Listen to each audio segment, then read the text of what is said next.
for Uttar Pradesh has now moved ahead as voting is currently underway in the state for the sixth phase of elections. A total of 57 seats spread across 10 districts will today decide the fate of their respective constituencies.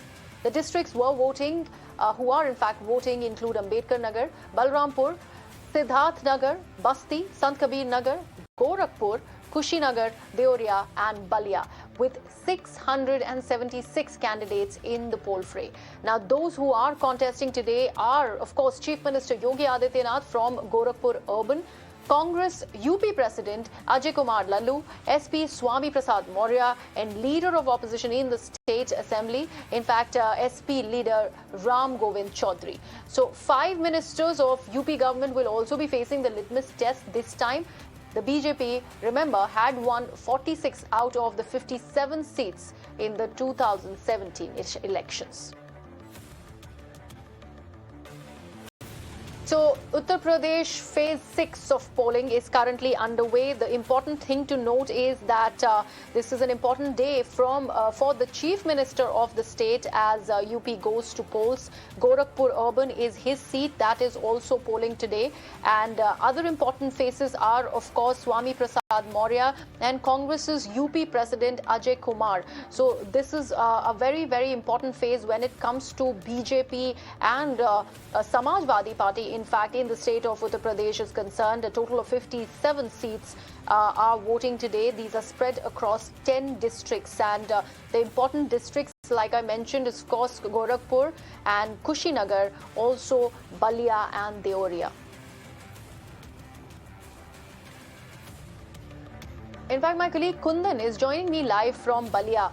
Kundan, किस तरह के मुद्दे हैं जिस पे Ballia vote कर रहा है? बहुत ही इंपॉर्टेंट फेज है चुनाव का उत्तर प्रदेश को लेके। बीजेपी ऑब्वियसली अपनी सीट्स बचाने के उसमें बहुत सारी बातें कर रही हैं, बहुत सारे पोल मैनिफेस्टो के दौरान भी बहुत सारी बातें हुई हैं, लेकिन कौन से ऐसे अहम मुद्दे हैं जिनको यहाँ का वोटर देख रहा है?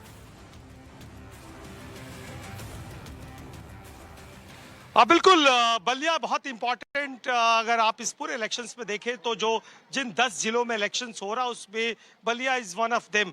और कुछ लोग वोटर हैं, बलिया शहर का इलाका है और यहाँ से बीजेपी ने जो योगी कैबिनेट के पूर्व मंत्री स्वाति सिंह के हस्बैंड दयाशंकर सिंह को वहाँ से कैंडिडेट के तौर पर उतारा है, और नारद राय जो कि दूसरी पार्टी यानी समाजवादी पार्टी के उम्मीदवार हैं, जो कि यहाँ से पूर्व विधायक रह चुके हैं और मंत्री भी हैं। तो कुछ लोग हमारे साथ हैं, उनसे बातचीत करेंगे और समझेंगे की कोशिश करेंगे कि आखिर क्या क्या इश्यूज हैं। कुछ महिलाएं भी है, प्लीज ज्वाइन करिए।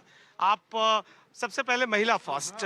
सो मुझे बताइए कि कौन कौन से इश्यूज होते हैं, मुद्दे होते हैं जिस पे आप लोग अपना वोट डालती हैं? हम लोग को राष्ट्रहित देश हित में हमको लोग को वोट देना है, जातिवाद पे नहीं देना है। तो राष्ट्रहित में कोई लोकल डेवलपमेंट भी इश्यूज होता है, विमेन सिक्योरिटी इश्यूज होता है, जॉब सिक्योरिटी इश्यूज होता है?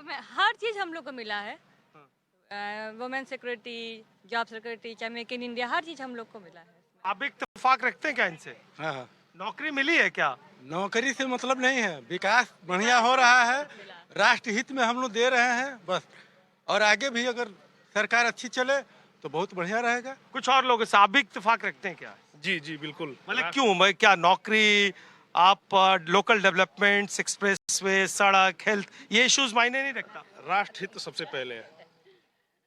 अगर राष्ट्र विकास करेगा तो स्वाभाविक है कि ये सारी चीजें गौड़ हो जाती है। लेकिन चुनाव तो स्टेट इलेक्शंस हो रहे हैं ना, मतलब स्टेट इलेक्शन हो या केंद्र का चुनाव हो, सभी के लिए हम पहले राष्ट्र है। राष्ट्र रहेगा तो सब कुछ रहेगा। तो राष्ट्रहित चुनने का क्या पैमाना, क्या स्टैंडर्ड क्या आपके पास? चुनने का पैमाना ये है कि हमारा जो राष्ट्र का नाम है सर्वोपरि है, उसके लिए हम लोगों ने वोट किया।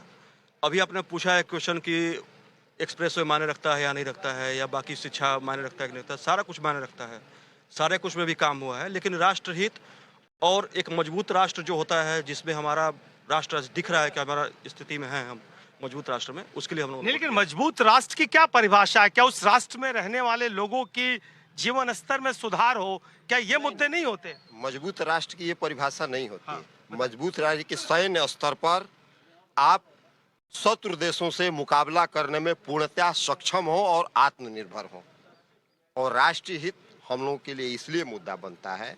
इसके अलावा मुद्दा बनता है शांति और सुरक्षा। शांति है, जीवन में सुरक्षा है, विकास सतत चलने वाली प्रक्रिया है। सरकारें इसके रेशियो को, इसके गति को नियंत्रित करती हैं। किसी सरकार में कम होता है, किसी में तेज होता है। तो तेज गति से विकास भी हो रहा है और शांति, सुरक्षा और राष्ट्रहित मेन उद्देश्य है। आप सीनियर सिटीजन हैं, जो आप इलेक्शंस वोट कास्ट करने जाते हैं तो आपके लिए क्या क्या इश्यूज होता है, कि प्रायोरिटीज होते हैं जिन इश्यूज पे आप अपना वोट कास्ट करते हैं? फर्स्ट तो है राष्ट्रहित, दूसरी गुंडई, ये सब समाप्त हो गया है, इसलिए हम लोगों ने इस वोट को दिया। नहीं, बट ये दो मुद्दे ही सबसे इम्पोर्टेंट मुद्दे हैं। इम्पोर्टेंट है, राष्ट्रहित सर्वोपरि है। जब राष्ट्रीय नहीं रहेगा तो हम लोग क्या करेंगे? लेकिन चुनाव तो मतलब स्टेट के मुखिया का हो रहा है ना, उससे कोई अंतर नहीं, मुखिया ही तो ऊपर जाएगा। ये तो कहा जाता है नींव से ही तो मकान मजबूत होती है, नींव ही कमजोर होता मकान क्या मजबूत होगी? तो चलिए कुछ और लोगों से बातचीत करेंगे जिसमें हम, आप बताइए, आइए। सो मतलब वोट कास्ट करके आ गए? नहीं, अभी जा रहे थे। अच्छा, जा रहे। जब आप जाते हैं वोट कास्ट करने, अपने उम्मीदवार का चयन करने, तो दिमाग में कौन से इश्यूज होते हैं, कौन से मुद्दे होते हैं आपके देश के पास? विकास के लिए देना चाहता हूँ। देश का विकास कैसे होगा? सरकार अरे देश के विकास के कुछ पैरामीटर्स आप पे होंगे ना, कि भैया देश के हर युवा को नौकरी मिले, देश के हर वृद्ध को अस्पताल मिले, देश के हर महिला को सुरक्षा मिले, अच्छा माहौल मिले। सरकार कर रही है ना, जो करेगी अच्छा ही करेगी हमारे लिए।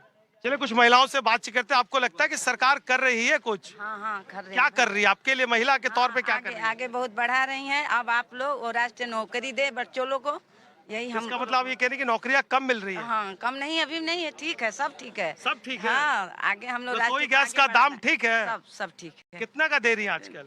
सब दे रहे हैं, सब। बोले रसोई गैस पहले से, हाँ, मिल रहा है, गैस मिला है। अरे लेकिन ये कितना लगता है? 1000 लग रहा है ना। ज्यादा है कि हाँ, कम है? नहीं, ज्यादा है ना। कम होना चाहिए। हाँ, कम होना चाहिए। सरसों तेल खरीदती है कि गांव से आता है? नहीं, गांव से नहीं खरीदते वो हैं। सस्ता है कि महंगा है? महंगे हैं भैया अभी। तो वो मुद्दे नहीं है। है तो। तो आपको लगता है कि सरकार, बताओ आप? नहीं, ठीक है, सब चीज हम लोग के साथ ठीक सब ठीक है? बहुत अच्छा है, हम लोग बहुत। ये सड़क ठीक है? नहीं, ये सड़क तो नहीं ठीक है। अब गली गली इनसे बात करें, इनसे। ये साफ सफाई ठीक है बगल में? नहीं भैया, ये सब तो सो ये होना मतलब- चाहिए, होना चाहिए, अच्छे होना चाहिए, सब हम लोग के आगे बढ़ाना है। मतलब वही तो पूछ रहा हूँ कि बीते 5 सालों में जिन सरकारों ने काम किया है या जिन सरकारें वादा कर रही है, सो आपको, आइए आप उठ के आए, इसका मतलब आप चल आपसे आए, ये कुछ बोलना चाहते हैं? आप मतलब जो वोट करने जाते हैं आपके दिमाग में कुछ पिक्चर होता होगा ना, कि भैया ये सरकार है या ये सरकारों ने वादा किया वो पूरा किया तो हमने इनको वोट किया, या फिर जो वादा कर रही हैं, तो क्या दिमाग में है? देखिए सर, हमारे दिमाग में ये है कि मंदिर और मस्जिद मुद्दा से भी उठ करके एक सवाल ये है कि कम से कम महंगाई दूर हो, गैस सिलेंडर का दाम कम हो, और सबसे जो जरूरी चीज़ है जो हम लोगों ने कोरोना में झेला है कि दवा का दाम कम किया जाए, उस पर से जीएसटी हटाया जाए, जो हर घर में जरूरत पड़ती है। किसानों का मुद्दा है, किसानों को तो आपको, चलिए ये तो मुद्दे आपके तरफ से रखे, क्या इन मुद्दों को इस अब मौजूदा जो पार्टियां चुनाव लड़ रही हैं उन्होंने अपने मैनिफेस्टो में, अपने घोषणा पत्र में शामिल किया है क्या कोई? जो पिछली सरकार जो भी जा रही है उसने अपने मैनिफेस्टो में जो वादे किए थे वो वादे तो पूरे नहीं हुए हैं, खाली वादे पूरे हुए हैं कि अयोध्या मंदिर बन गया, काशी को। दीज आर द कुछ लोगों से आपने बातचीत करके सुना, और आप शायद मुझे लगता है कि मुंबई में बैठ के राष्ट्रहित का मुद्दा समझने में थोड़ी मुश्किल हो, लेकिन अगर आप उत्तर प्रदेश में ट्रैवल करेंगे तो आप अंदाजा लगा चुके होंगे कि राष्ट्रहित से किस चीज का जुड़ाव है और किस तरह के इश्यूज पे लोग वोट कास्ट कर रहे हैं। Absolutely, Kundan. Thank you so much for bringing us that report from Balia. In fact, very important issues that have been brought to light by Kundan and underlying facts. And also, Kundan, I'm right here sitting in New Delhi, and of course, I relate with the issues that have been brought forth by you in this particular report.